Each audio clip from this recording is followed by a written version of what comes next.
Mengenai mati syahid, disebutkan beberapa diantaranya adalah mati terbakar, tenggelam, terbentur, sakit di perut dan lain-lain. Apakah orang yang buruk akhlaknya ternyata akhir hidupnya berakhir tenggelam misalnya, apakah mutlak syahid? Karena saya pernah baca artikel juga tidak dianjurkan berdoa untuk berharap mati dalam keadaan seperti itu, karena ditakutkan belum bertaubat karena sifatnya itu sekejap atau dadakan dan proses kematiannya sangat menyakitkan. Ini sangat variatif pertanyaannya kalau menurut saya. Satu-satu saya akan jawab. Di sini pertanyaan pertama yang saya tangkap adalah, apakah mutlak orang yang mati tenggelam itu dihitung syahid walaupun tadinya buruk akhlaknya? Manusia tidak ada yang sempurna. Sekarang saya pernah kasih contoh begini ikhwah. Ada orang pulang dari bar, muslim, mabuk, tabrakan mati. Pertanyaannya, saya pernah tanya kepada jemaah saya, apakah orang ini mati syahid?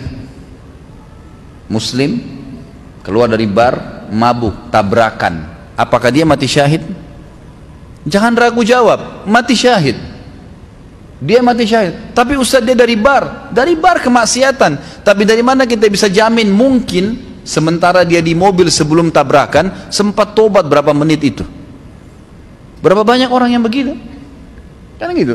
Mungkin dia tahu tobat itu hitungan menit ikhwah. Nah, khawat sekalian, iya kan? Misal, ya Allah, kenapa tadi saya lakukan? Kenapa? Dia mungkin nangis terus tabrakan mati. Karena banyak orang yang mabuk setiap malam. Berapa banyak di Jakarta yang mabuk setiap malam tidak tabrakan tuh? Pulang tidur nggak apa-apa. Iya kan? Dari sekian banyak yang mabuk, berapa orang yang tabrakan? 1-2 orang. Memang jelas tuntunan syariat kita orang yang tabrakan mati syahid. Tetapi kata para ulama dipertemukan juga dengan keadaan hal-hal yang memang dalam agama bisa menolak syahadah itu. Seperti misalnya orang dalam keadaan kafir, orang itu munafik, lain. Tapi kalau cuma ahli maksiat, kan gitu. Atau akhlaknya buruk, apalagi akhlak buruk ini dinilai secara individual. Misal saya secara pribadi karena nggak suka, dia kadang-kadang nggak tegur saya anggap akhlaknya buruk. Lalu kemudian dia mati tabrakan misalnya, atau tenggelam. Lalu saya bilang dia tidak syahid karena akhlaknya buruk. Gak bisa, tolok ukurnya dari mana? Anda yang menilai pribadi. Mungkin saja itu dia tidak tegur, mungkin dia lihat ada maslahat. Mungkin, saya pernah, waktu kemarin baru bimbing umroh ini saya balik, ada satu jemaah saya, berpapasan dengan saya, subhanallah. Saya kalau tidak salam, dia nggak tahu. Assalamualaikum Pak. Baru dia balik, Ustadz, gitu. Baru dia balik. Berpapasan di Masjid Nabawi. Subhanallah, saya terus bertanya, kenapa ya Bapak ini nanti saya tegur baru dia tegur. Ada apa sebenarnya? Dia duduk dengan saya pada saat lagi makan di restoran di hotel di Madinah. Kemudian saya sempat ngobrol-ngobrol tentang masalah operasi lasik. Saya kan pernah pakai kacamata dulu, kemudian saya operasi di Malaysia, alhamdulillah berhasil gitu kan.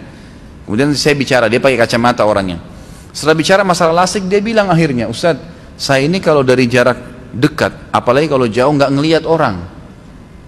Coba bayangkan ya, jadi dia bukan tidak mau tegur, kita nggak boleh langsung suudzon dengan orang.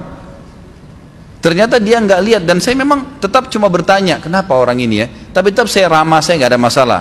Sampai Allah akhirnya berikan gambaran kepada saya, ternyata memang dia tidak lihat. Dia bilang, itu waktu Ustadz tegur saya di masjid.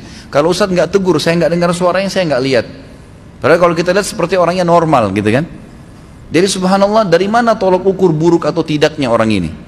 Kalau cuma dari kita pribadi dan hanya karena ada masalah individual itu tidak bisa jadi patokan, gitu kan? Kita lihat global perilaku orang itu. Global perilaku orang itu. Jadi Allah alam, yang saya tahu pertanyaan kalau orang tenggelam dikatakan apakah mutlak itu syahid? Iya saja. Pertanyaan yang saya paham dari pertanyaan ini yang kedua adalah, kalau seandainya di sini ada artikel yang mengatakan tidak boleh orang berdoa agar mati dalam keadaan seperti itu. Memang betul. Jangan bilang ya Allah matikan saya tenggelam, matikan saya terbakar. Memang begitu. Tapi kita dianjurkan mengatakan ya Allah matikan saya syahid. Itu betul. Kata Nabi SAW dalam hadis sahih, man talaba syahadata bisidq ballagahu Allahu manazil syuhada wa in mata ala firashi. Siapa yang minta kepada Allah dengan tulus mau mati syahid, tulus memang dia berharap mati syahid, nanti masalah apakah dia terbakar, tenggelam kah, membela kehormatan di medan perang kah, kena penyakit kusta kah, kena penyakit perut, macam-macam mati syahid itu urusan Allah SWT. Yang penting saya mau mati syahid ya Allah, gitu kan. Kalau dia tulus minta, Allah akan berikan kepada dia kedudukan pahala nanti di surga, di akhirat. orang mati syahid walaupun dia mati di atas ranjangnya. Memang itu fadilah, kita disuruh. Tapi memang jangan minta khusus kecuali mati di medan perang.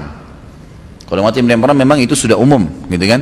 Nabi SAW memotivasi sahabat untuk supaya mati di kancah peperangan, itu lain.